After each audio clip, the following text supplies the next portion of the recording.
اور میں 17 سال تک اس عدالت کا رکن رہا ہوں جس میں ہم نے 200 قوانین ختم کیے اور ان کو اسلام کے سانچے میں ڈالا. فوجداری قوانین سارے اول سے لے کر آخر تک، قوانین کا جہاں تک تعلق ہے وہ فوجداری قوانین اول سے لے کر آخر تک سب الحمدللہ وہ شریعت کے مطابق بن چکے ہیں. اور یہ منظر بہت سے لوگوں نے، اب وہ بات ان کو یاد نہیں ہوگی الحمدللہ، میں اس لیے کہہ رہا ہوں کہ مایوسی کی باتیں تو بہت کی جاتی ہیں، خرابیوں کی باتیں بھی بہت کی جاتی ہیں، لیکن اللہ تبارک و تعالی نے پاکستان کے ذریعے ہمیں جو نعمت عطا فرمائی ہے اس کا احساس بہت کم لوگوں کو ہوتا ہے. اس واسطے میں یہ سب باتیں بتا رہا ہوں. اب وہ منظر دیکھنے والے شاید بہت کم ہوں گے. جب پاکستان بنا اور ہم کراچی آئے تو کراچی میں برسر بازار شراب خانے کھلے ہوئے تھے اور ہم صدر بازار کے اندر تین تو مجھے یاد ہے کہ ایسے شراب خانے جیسے ریسٹورنٹ ہوتے ہیں اس طرح، اور اس میں عام شراب نوشی ہوا کھلے عام ہوتی تھی، قانون کے تحفظ کے تحت ہوتی تھی. اللہ تعالیٰ نے اسے نجات عطا فرما دی. ایک عرصہ دراز تک زناکاری اگر باہمی رضامندی سے ہو تو وہ اس کو قانون کا تحفظ حاصل تھا، یعنی کوئی قانونی جرم نہیں تھا. اللہ تبارک و تعالیٰ نے اسی ذریعے سے جو میں بتایا ہوں 200 قوانین تبدیل کیے گئے، اس کی روح سے زناکاری کو چاہے وہ رضامندی کے ساتھ ہو اس کو جرم قرار دیا. یعنی صرف دنیا میں صرف 2-3 ملک ایسے ہیں جن میں اس کو جرم قرار دیا گیا ہے، ورنہ ساری دنیا میں رضامندی کے ساتھ زناکاری جائز ہے، قانون جائز ہے. لوگ کہتے ہیں، اور یہ واقعہ بھی ہے کہ اب بھی اللہ بچائے لوگ شراب پیتے ہیں، اب بھی اللہ بچائے اس گناہ کے اندر مبتلا ہوتے ہیں، لیکن دونوں باتوں میں فرق سمجھنا چاہیے.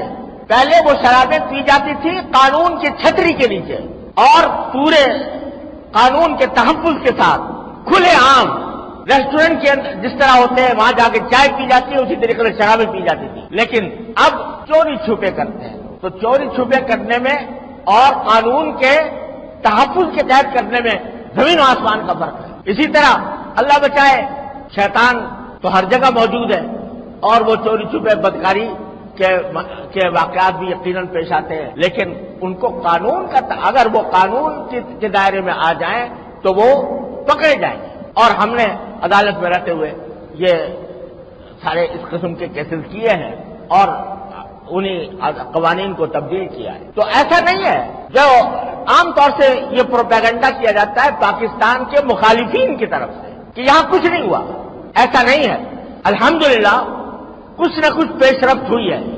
ٹھیک ہے وہ کافی نہیں ہے اور یہ ٹھیک ہے کہ ہمیں اور بڑی آگے منزل کی طرف جانا ہے، لیکن الحمدللہ بہت سی حیثیتوں سے ہمارے ملک کے حالات ساری دنیا کے ملکوں سے ممتاز ہیں. مسلمان ملکوں کا حال یہ ہے کہ وہاں پر اکثر و بیشتر بلا استثناء، بلکہ میں اگر کہوں تو غلط نہیں ہوگا، وہاں پر حکومت کے اوپر تنقید کرنے کی آزادی نہیں ہے. یہاں تک کہ جمعہ کی جو میں تقریر آپ کے سامنے کر رہا ہوں یہ کھل کر کوئی آدمی نہیں کر سکتا اور اس کے اوپر پابندیاں ہیں. تقریریں حکومت کی طرف سے لکھی ہوئی آتی ہیں، ان کو پڑھنا ہوتا ہے، اور اگر کہیں پڑھنا نہیں ہے تو اس کی نگرانی ہوتی ہے کہ یہ کیا کہہ رہا ہے. اگر حکومت کے خلاف ایک لفظ بول دے تو اس کو گرفتار کر لیا جاتا ہے.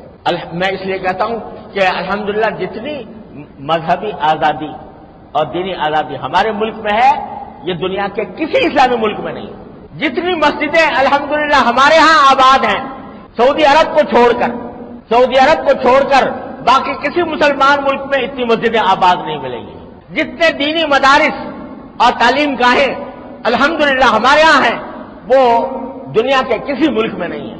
تبلیغی جماعتیں جتنی آزادی کے ساتھ اور فعالیت کے ساتھ یہاں کام کرتی ہیں دنیا کے کسی ملک میں نہیں کام کر سکتی. یہ ساری نعمتیں اللہ تبارک و تعالی میں عطا فرمائے. تو میں اس لیے بات کر رہا ہوں کہ ہمیشہ جب بھی پاکستان کا ذکر آتا ہے اور پاکستان کے حالات کا ذکر آتا ہے تو اس کا منفی پہلو اور اس کی جو خرابیاں ہیں ان کو تو اجاگر کیا جاتا ہے، لیکن جو اللہ تعالیٰ نے نعمتیں عطا فرمائی ہیں ان کو ہم بھول جاتے ہیں. تو اللہ تبارک و تعالیٰ کا شکر ادا کرنا چاہیے کہ اللہ تبارک و تعالیٰ نے ہمیں ایک ایسا ملک عطا فرمایا. جو خرابیاں ہیں ان کے ازالے کے لیے سنجیدہ طریقے پر اللہ تعالیٰ سے مدد مانگ کر ان کو کوششیں جاری رکھنی چاہیے. جو خرابیاں پائی جا رہی ہیں میں پہلے ہی کہہ چکا ہوں کہ ہیں وہ خرابیاں اور ان کو دور کرنے کی ضرورت ہے, اس کے لیے جد و جہد کرنے کی ضرورت ہے. لیکن جو اللہ تعالیٰ کی نعمت ہے اس کی ناشکری کر کے, ناقدری کر کے آدمی اگر بیٹھا رہے گا تو قرآن کریم نے فرمایا جو اگر میری نعمت پر تم شکر ادا کرو گے تو میں تمہارے اندر تمہیں اور دوں گا, اور اگر تم نافرمانی کرو گے تو پھر میرا عذاب بھی بڑھ سکتا ہے. تو یہ جو ہم جن عذاب میں چلے آ رہے ہیں وہ مدتوں سے مسائل کے ایک سیلاب کے اندر گھرے ہوئے ہیں, وہ در حقیقت ہماری ناشکری کا نتیجہ ہے. اچھے اچھے لوگ پاکستان کے رہنے والے, پاکستان میں کھانے والے, پاکستان سے نفع اٹھانے والے, وہ پاکستان کی برائیاں کرتے ہیں اور پاکستان کو یہ کہا جاتا ہے کہ یہ بنا ہی غلط تھا, اور اس طرح کی باتیں کر کے ناشکری کرتے ہیں. جب اللہ تعالیٰ کی نعمت کی ناشکری کی جائے گی تو پھر اس کے فوائد بھی انسان حاصل نہیں کر سکتا, اللہ تعالیٰ کا عذاب بھی بڑھ